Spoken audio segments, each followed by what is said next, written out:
Hi, this is Gary Baker. This is Jim Jongsma. And I'm John Jongsma.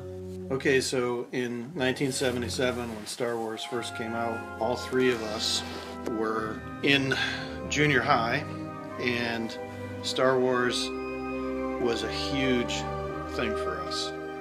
So much so that Jim and John started constructing their R2-D2 replica.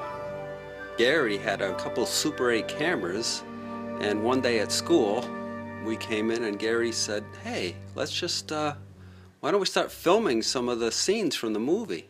Then I talked about how we could use some of the miniatures that Jim and John were already starting to create, and we could create bigger sets, and we could also do some explosions with gunpowder, and we all thought that was going to be great.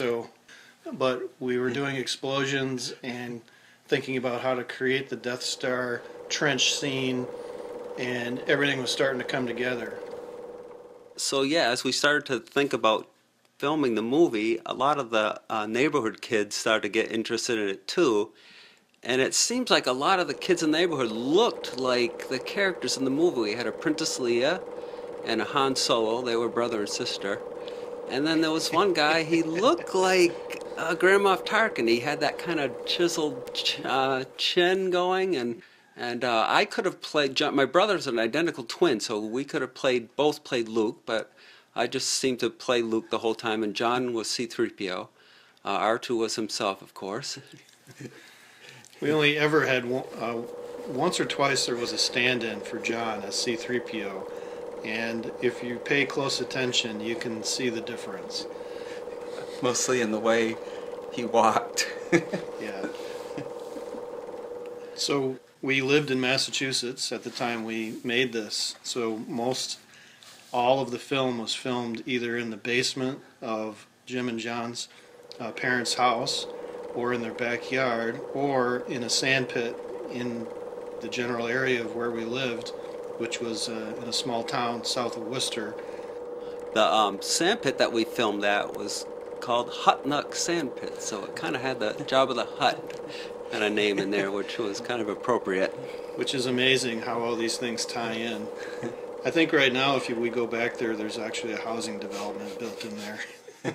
So one of the first things I think we ever worked on together was the opening scroll to the film, which we actually found today and looked at it, and the opening scroll was filmed on some newspaper that we painted black, and then we painted the words on the newspaper and then basically just rolled it in front of the camera. And I think we're thinking, why did we make the movie? Well, like I said before, Gary had the camera, we had the ability to do it, but I think it's just because at that time, Star Wars wasn't available on VHS tape. The only way you could see it was go to the movie or maybe catch a little bit of it on TV. So we wanted to experience the movie again, and I guess the best way we could do that was just to act it out and then re-watch it on film, but it was our film. Yeah, that's right. So when you're in ninth grade and you don't have a lot of access to high-tech materials, masking tape, cardboard, and wallboard compound and modeling clay become your best friend. Yeah, for most of the masks, we would put we would first put tinfoil over our face and over our whole head, and then put masking tape over that, so you had kind of like a mold of your head. Then we would kind of cut the back of it so you could get it off. Then we would just kind of use mostly newspaper kind of balled up, and then just put masking tape on it, and then we just painted it. That's all most of them were. But then I think we also might have used a little bit of caulking on some of them, just And wallboard compound. Oh yeah, which made a lot of wallboard compound. Yeah, which made the stormtrooper helmet, I think, weighed about 80 pounds, but that was like.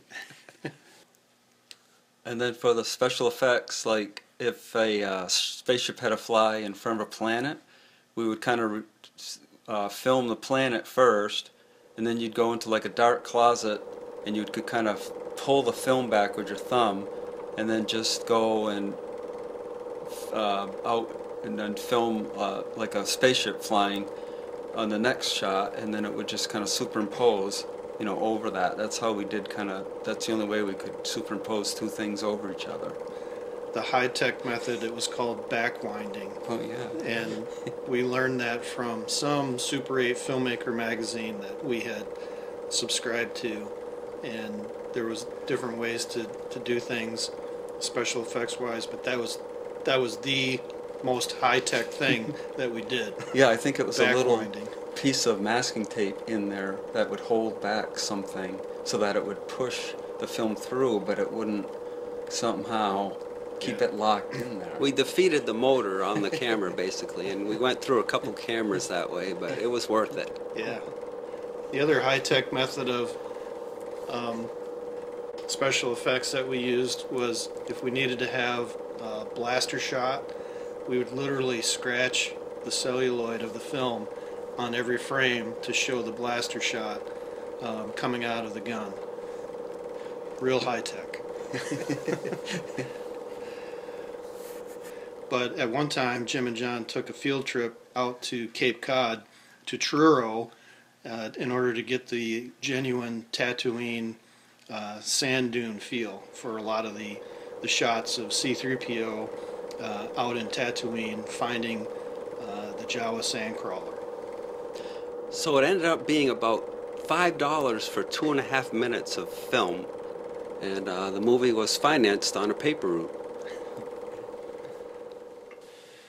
So the total amount of time that we worked on the movie was from basically 1977 when the movie came out. We worked all together on it probably through high school. I know it was through high school until we graduated. And then Jim and John continued work on it even beyond into their college years, doing further edits and really dialing it in more. So really from 9th grade to 12th grade was all of us, and then Jim and John after that for probably 3 or 4 years just doing edits and dialing it in. Just want to thank George Lucas for, you know, making the film, and it just inspired us to do so many things, and we just had so much fun recreating the movie, and just hours and hours of fun. Really? Yep, it was a lot of fun.